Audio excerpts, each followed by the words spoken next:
नमस्कार दोस्तों, आज इस वीडियो के अंदर मैं आपको एक बहुत important supreme court of India का जजमेंट बताने के लिए आया हूं। और ये जो जजमेंट है ना, इसके रिगार्डिंग हमारे मन में बहुत ज्यादा कंफ्यूजन थी, जो सुप्रीम कोर्ट ने फैसला सुना के अपना क्लियर कर दिया है।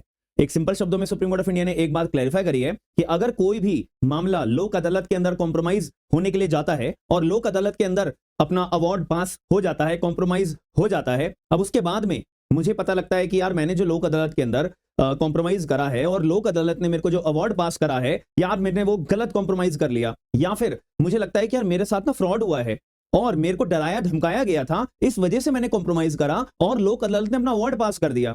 तो अब सवाल मन में आता है कि क्या मैं जो है इस अवार्ड के ऊपर, या जो मेरे साथ गलत हुआ है, कॉम्प्रोमाइज जो मेरे साथ गलत हुआ है, इसके रिगार्डिंग क्या मैं कोई सिविल सूट फाइल कर सकता हूं क्या, या कोई अपील फाइल कर सकता हूं क्या?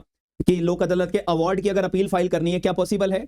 लोक अदालत अवार्ड के रिगार्डिंग अगर कोई सिविल सूट फाइल करना है तो क्या ये पॉसिबल है? या एग्जीक्यूशन प्रोसीडिंग्स के अंदर ऑर्डर नंबर 21 रूल नंबर 101 की अगर मैं बात करूं, उसके अंदर एग्जीक्यूशन प्रोसीडिंग्स के अंदर ऑब्जेक्शन अगर मुझे फाइल करना है, जो ऑर्डर 21 रूल 101 ऑफ सीपीसी के अंदर मुझे अधिकार है, तो क्या मैं वो पैतरा आजमा सकता हूं क्या? इस बात को लेकर सुप्रीम कोर्ट ऑफ इंडिया ने क्लैरिफाई कर दिया कि नहीं नहीं नहीं, आप कोई भी तरह की अपील फाइल नहीं कर सकते, कोई भी तरह का सिविल सूट फाइल नहीं कर सकते, कोई भी तरह की एग्जीक्यूशन प्रोसीडिंग के अंदर ऑब्जेक्शन रेज नहीं कर सकते हो।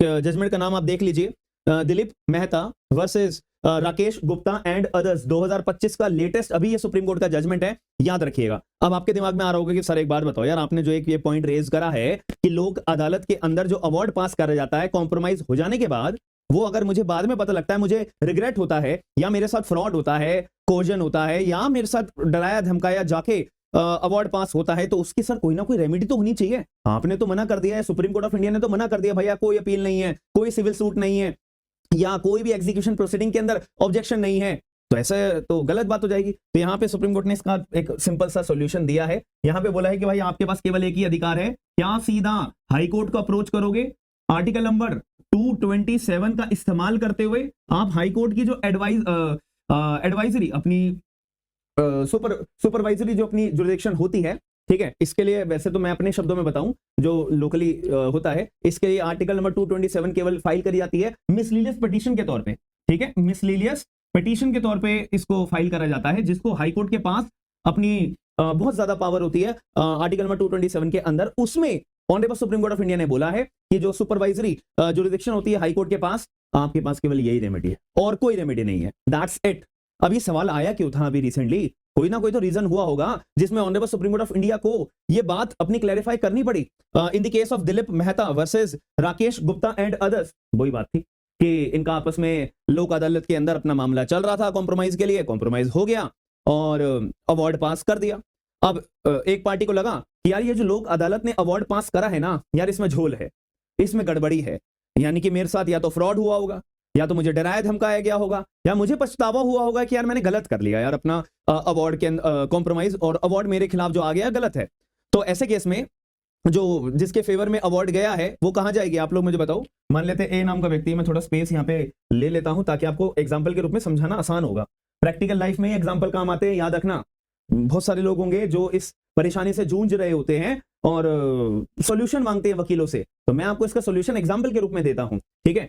तो ए नाम का व्यक्ति है और अपना बी नाम का व्यक्ति है, इन दोनों का मामला कहां चल रहा है? लोक अदालत के अंदर चल रहा है, ठीक है। लोक अदालत ने अपना मामला चल रहा था, सुनवाई करी और एक अवार्ड पास कर दिया। अब अवार्ड जो पास करा होगा, यानी कि एक पार्टी खुश हुई होगी, चलो भाई मेरे फेवर में अवार्ड आ चुका है, एक पार्टी अपनी दुखी हुई होगी। मान लेते हैं ए नाम के व्यक्ति के फेवर में अवार्ड पास हो गया, और जिससे कि नाराज कौन हो गया? बी नाम का व्यक्ति, ठीक है, बी नाम का व्यक्ति नाराज हुआ है। अब ऐसे केस में बी नाम के व्यक्ति को लगा कि यार ये जो अवार्ड पास हुआ है ना ए के फेवर में, ठीक है, कॉम्प्रोमाइज जो हमारे बीच में हुआ है ए और बी के बीच में, बी नाम का व्यक्ति क्या बोलता है? यार मेरे साथ जो है गलत हुआ है, या तो मेरे साथ में फ्रॉड हुआ है, या मेरे को डराया धमकाया गया है, या मुझे रिग्रेट होता है कि गलत कर दिया यार मैंने।